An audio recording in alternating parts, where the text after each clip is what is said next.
ఇప్పుడు యేసుక్రీస్తునందు నా హృదయపూర్వక వందనాలు తెలియపరుస్తున్నాను. ప్రియులారా, బైబిల్ గ్రంథము నుండి ఒక విలువైన పాఠాన్ని మనం పరిశీలన చేద్దాం. వాస్తవానికి దేవునికి ఎలాంటి వారు కావాలి, ఎలాంటి వారిని బట్టి దేవుడు ఆనందిస్తాడు, దేవుడు సంతోషిస్తాడు, వివిధమైన సంగతులను మనం పరిశీలిద్దాం.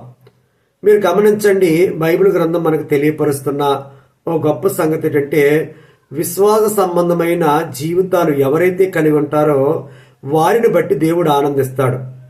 ఎబ్రీ పత్రిక 11:6 మాట్లాడుతున్న మాట ఏంటంటే, విశ్వాసం లేకుండా దేవునికి ఇష్టడై ఉండుట అసాధ్యం అనే సంగతిని చెప్తాడు.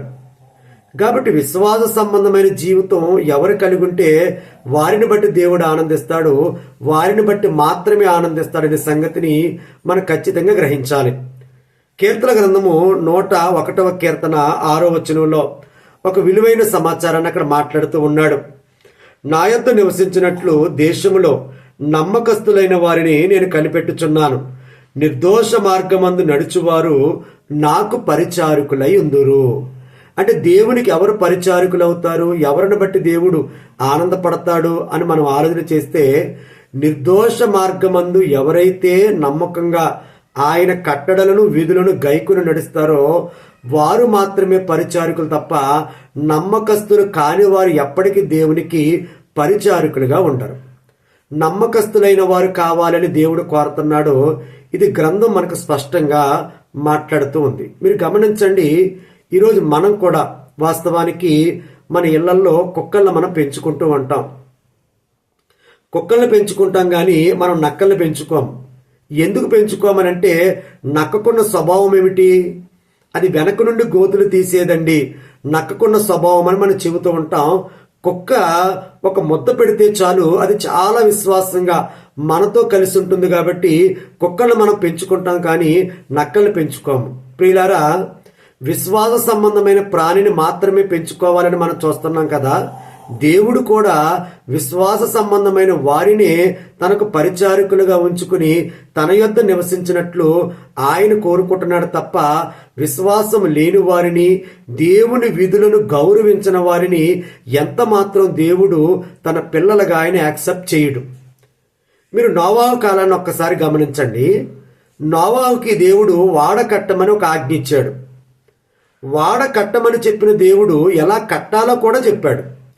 నోవాహు దేవుడు చెప్పిన విషయం ఏదైతే ఉందో అది జాగ్రత్తగా విన్నాడు, దాని ప్రకారమే చేశాడు. ఆదికాండం 6వ అధ్యాయం 22వ వచనంలో, నోవాహు అట్లు చేసెను, దేవుడు తనకి ఆజ్ఞాపించిన యావత్తును ఆయన చేసెను. అంటే నోవాహు దేవుడు ఆజ్ఞాపించిన యావత్తు చేశాడు తప్ప తన సొంత అభిప్రాయం ఏదైతే ఉందో దాన్ని ఆ వాడ నిర్మించడంలో పెట్టలేదు.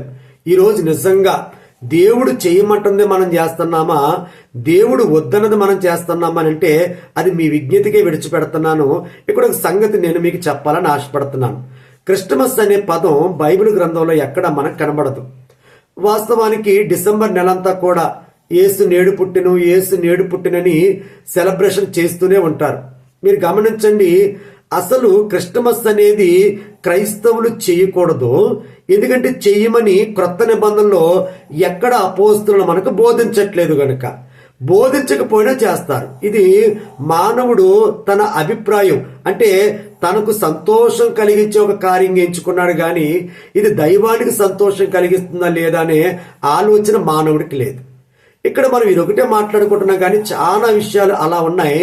మనం చేసేది దైవానికి సంతోషం కలిగిస్తుందా లేదా అని చూడకుండా జరిగించే కార్యక్రమాలు క్రైస్తవులు అనబడుతున్న వారు చాలా మంది జరిగిస్తూ ఉన్నారు. దానిని బట్టి దేవుడు సంతోషిస్తాడు. ఇక్కడ నోవాహు దేవునికి యథార్థవంతుడిగా కనబడ్డాడు. చూడండి, 7వ అధ్యాయము 1వ వచనంలో అంటున్నాడు, యెహోవా, ఈ తరము వారిలో నీవే నా ఎదుట నీతిమంతుడు అయినట్టు చూచితిని గనుక నీవును నీ ఇంటి వారును వాడలోనికి ప్రవేశించండి. అంటే నోవాహుని అతని ఇంటి వారిని వాడలోనికి ప్రవేశించమని చెబుతున్న దేవుడు, మీరు గమనించండి, జనులను మాత్రము నాశనం చేయడానికి జల ప్రళయాన్ని పంపాడు. జనులను నాశనం చేయడానికి జల ప్రళయం పంపటం అనుకున్న ఉద్దేశం ఏమిటి అని అంటే, దేవుడు ప్రేమ స్వరూపే. దేవుడు నిజంగా మానవుల పట్ల దీర్ఘశాంతం కలిగిన వాడే. ఎందుకంటే నిర్ణయాలు దేవుడు ఎమ్మటినే తీసుకోడండి. మీరు గమనించండి, 6వ అధ్యాయంలో జనులు ఎలా ఉన్నారు అనే సంగతిని మనం చూసినప్పుడు 12వ వచనం ఒక మాట తెలియపరుస్తుంది. దేవుడు భూలోకమును చూచినప్పుడు అది చెడిపోయెను, భూమి మీద సమస్త శరీరులు తమ మార్గములను చెరిపి వేసుకుని ఉండిరి. అంటే భూలోకము దేవుని సన్నిధిని చెడిపోయింది, సమస్త శరీరులు తమ మార్గమును చెరిపి వేసుకున్నారు. 3వ వచనంలో అంటున్నాడు, అప్పుడు యెహోవా నా ఆత్మ నరులతో ఎల్లప్పుడూ వాదించదు. ఎల్లప్పుడూ వాదించదంటే దేవుడు తన ఉద్దేశాన్ని ప్రజలకు చెబుతూనే ఉన్నాడు, కానీ ప్రజలు దాన్ని పెడచెవును పెడతాన్ని బట్టి దేవుడు ఒక నిర్ణయాన్ని తీసుకున్నాడు. సామెతల గ్రంథంలో చెప్తాడు కదా 29:1, ఎన్నిసార్లు గద్దించినా వినవానికి హఠాత్తుగా నాశనం కలుగుద్ది. నోవాహు కాలంలో ఉన్న ప్రజలకు కూడా కలిగిన పరిస్థితి అదే.